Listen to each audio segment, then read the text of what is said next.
my gosh, guys, welcome back to another TueZday Garage. It has been way too freaking long. The last time we were together, there was snow on the horizon. It came that day and it didn't stop. Every day for the last couple months has been nothing but snow or sleet or teens, 20s, terribly cold, ridiculous amounts of snow. I think last year it probably snowed twice. This year it was every day for 2 months. There were actually only like 2 days in these last couple months where it was nice. One of which I came out and got some work done on the freaking Stagea. The entire turbo side is pulled. All of this has been stripped down. Everything has been cleaned and stripped down, man. Still haven't put the brake booster and all that equipment back in because I needed to get some other things done first. And the weather was bad. The day I did the turbo, I was just finishing up when it started raining and getting disgusting. The other nice day that we had was actually in the middle of the week, and immediately I told my boss, I was like, I gotta go. I'm gonna take some vacation time for a couple hours. I came home and I had to work on the Jazz. One of the calipers completely locked up. Those needed to be replaced, so yeah. It was actually gorgeous yesterday as well. I got the entire front of the engine done, tore everything down, redid front main sealed, cam seals, the water pump, the Nismo radiator in, our new crank gear up front. Yeah, that's all good to go. Actually made a really happy discovery. When I pulled the covers off, there was a purple timing belt on there. It's a good sign that at some point in time, somebody actually loved this car a little bit, which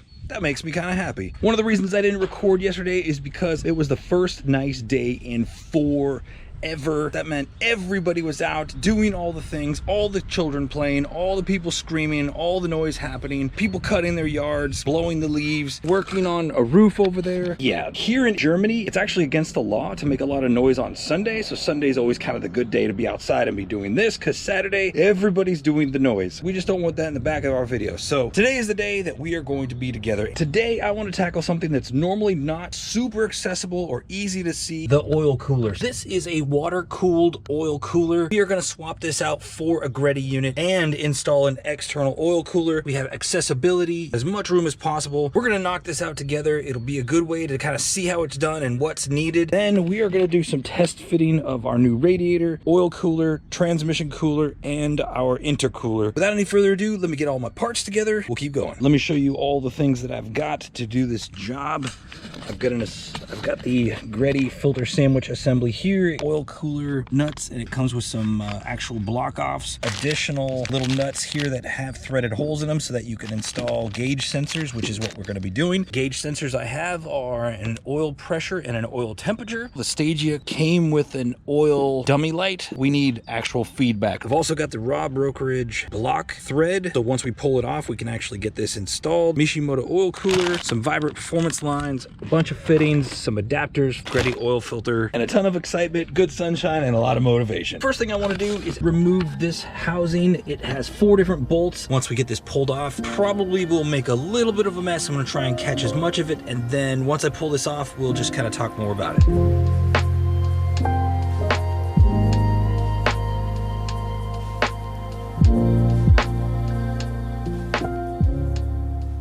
All right, some time has passed because you know how BC do, man. Once I get cleaning something, sometimes I can't stop. It's all clean. I took extra time and really cleaned the diff. There's still a little bit of moisture down in those hard to reach areas that I also removed the remainder of the gasket. There's a little bit on these outer edges, which is not gonna matter at all. And the next thing we need to do is remove this piece here. The new sandwich plate actually screws onto this, and this has to be threaded. And right now it's not, because that's not the way it's made. So I think handy dandy this guy, all we need to do is just kind of wedge it in here.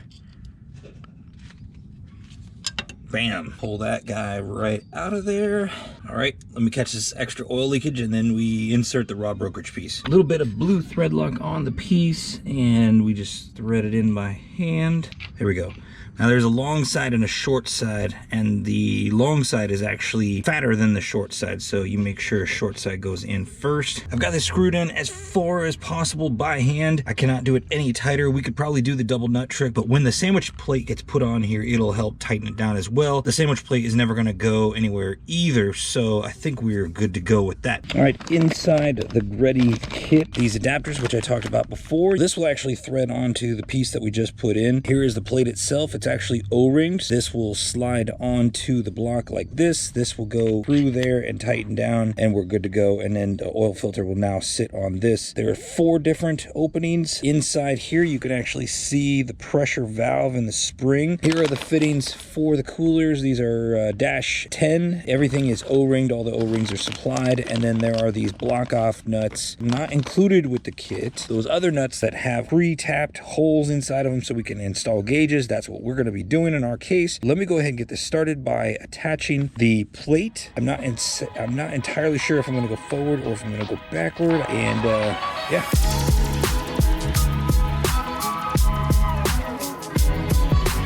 I remember when I installed this for the RBZ, I remember how conveniently the autometer pressure sensor unit or sender unit fit around like a little dippy-doo in the block, and that dippy-doo is right here. Obviously it couldn't have gone this way because these would be in the way of the sensors. I want to go ahead and get our sensors prepared, and then we can go ahead and torque this down. We can't go up because of the manifold and the air stuff that hangs down below. Let me go ahead and get these fittings prepared with the sensors, and then we'll fit it on and we'll get everything tight, and I think we should be good to go. All right, I didn't bring you along for a process because it's kind of tedious, and just so happened every single neighbor I have came outside and everybody wants to chat and say hi because everybody's been locked inside for a long time, and just staying inside because the weather is, I can't tell you, man, it's crazy. And I just want to also take the time to say my heart goes out to those that are suffering in the United States who are having problems. Prayers go out to all those that are affected with that, and I hope that you find relief soon. The sandwich plate is fully installed and the 2 Autometer sensors are there. Autometer is an American company. It uses American thread size, and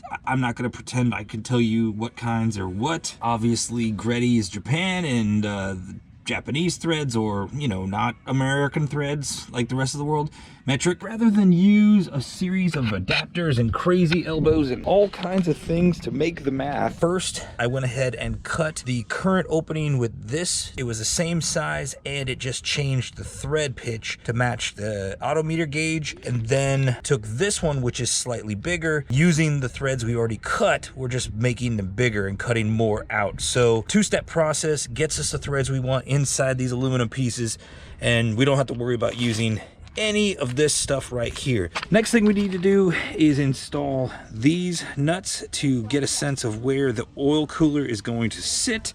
I'm probably going to go ahead and go grab the radiator and the intercooler as well, so we can kind of see where those things will be sitting in front of the car. We also got to determine where our lines are going to go. Also, I just wanted to share for the O-rings, I am using this cool silicone grease with 55% PTFE that I found. Keep those O-rings nice and sealed and protected from the fluids and oils and all the things. I am really digging the process so far. I have already torqued this down and tightened it, but let me go ahead and go grab the radiator, bring this out here, see what room we're working with on the side, because I think what I want to do is install the 2 coolers here where the AC used to go. All right, a good amount of time has passed and I am actually running out of daylight pretty quick, but man, I've made some serious progress. Some finicky stuff. Honestly, because of how finicky it is, I don't know if we're going to actually reach the goal. There's a lot of meticulous planning that has to be considered, and test fitting the front end and all the other things that are involved, but let me show you where we're at. Installed and ready to go. I've just kind of been thinking about where the lines are going. I have put the new coil radiator in, and I just want to kind of show these pieces, aftermarket pieces. I think I got them from somewhere in the UK. Comes with stainless steel hardware, brand new upper and lower rubber fittings. Here are the part numbers if you're interested. 2 of those, 2 of those. Everything is super fresh and super fly. Mishimoto 19 row oil cooler that's going to be tucked right here. I think it sits really well. I'll have it sitting up a little off of the frame rail right now. It's just kind of resting on it. That is a nice spot, especially the fact that this bar is slightly off center. The intercooler hanging, I've already kind of started to clean it up a heck of a lot since I took it off the car, but it's very old. The cooling fins are extremely brittle. Eventually this is going to be replaced, but I just want to kind of use as much as I can from the original car. This is a universal oil cooler. I got it from Z1 Motorsports. They just sell it to be a universal solution for transmissions. I'm going to mount it in a configuration like this here. All things considered, these are going to fit really well back here. I need to make some custom brackets just to fit this. It's all going to be behind here, which means it's going to be pulling air through the front. Everything should be good to go. The original transmission cooler was right here, so this is exactly where it would have been before. And again, if we step back, just if you look at that frame rail, and that frame rail, it's obvious that I need to work on some positioning things. But in general, that is our cooling solution. There's like no room here. There's nothing available there. So I've got to figure out how to route all the things. Here's the nipples for the transmission. Obviously back there from where we are today for the oil cooler. This is the hole that was originally made for the intercooler piping, but we will not be reusing this hole because our new intake manifold solution is different. And you probably saw that in my Instagram because I did put a shout out. I'm not going to show it right now, but yeah, I'm pretty excited. We do have our Braille battery that will sit over on this side, so it'll be tucked out of the way. Probably just going to punch right through this area, take this plate off where the old battery mounting is supposed to be. Last time we were together, I told you I was going to fix all the things and do all the repair. Guys, I'm waiting until I cut all the holes and break all the things and decide where stuff's going before I do any kind of body work or any kind of whatever. But I just been cleaning. I'm really excited about where we're at today. At this point, guys, I don't think I'm waiting on anything. Like, I think everything is here and it's just time to get it on. All right, weird interjection in the middle. But this was done at the end, but I'm putting it in now. So like what you're seeing now happens later, but it's now. Okay, so I realized once I went into the shop just how long it's been since you and I were together, and just kind of wanted to show you some of those things. So first off, you can see the brake booster. It is completely refurbished. My son X refurbished this, painted it, and I just got to give it a nice clear. Cleaning all the things. Check this manifold out. It looks super freaking dope. Man, it really aged pretty awesome. It's got this cool freaking, what do you call it? There's a word for it. Ombre? Oh, ombre? Is it ombre? I don't know. It's dope. New upper thing is just below that, but guys, we're gonna save that for another time. A new gauge cluster came in, super low mileage. I think this thing has like 35,000 kilometers on it. You remember originally I talked about a crack in the manifold. You could see the crack right there. It actually went all the way around. So this thing was completely split in two pieces. I've got the new one right back here. Put it on the grinder, get rid of all the freaking no nubs. I'm going to get this thing coated and wrapped, and it's going to be awesome. There's the old turbo, crusty and disgusting, and guys, no bueno, man. It's only a matter of time before we start to feel all the things and the pain, potential engine failure, and we're not having that, so already got something good on the way, which I think I'm about to mention now. So let's go back outside. Like, it's time to get it on, and that's what we need to do. I think I'm really satisfied with where we're at now. I need to pull the exhaust off. That's something I'll do on my own without you guys. If you notice, all the power steering's gone. Like, all the power steering is gone. All the lines, everything, all the way to the rack. So we are now ready to install our Chase Bays cooler set. Brake boosters going back in, brake master cylinders go back in, and then it's time to start putting the interior back in, which is freaking exciting. I'm really excited about that. Yeah. Also, guys, just got word, it should be here soon. A brand new thing that goes right here. More powerful, mo better, mo refresh. I'm pretty stoked. Until next time, this is BC. I'm signing out. Ciao a tutti and aloha. Bye-bye.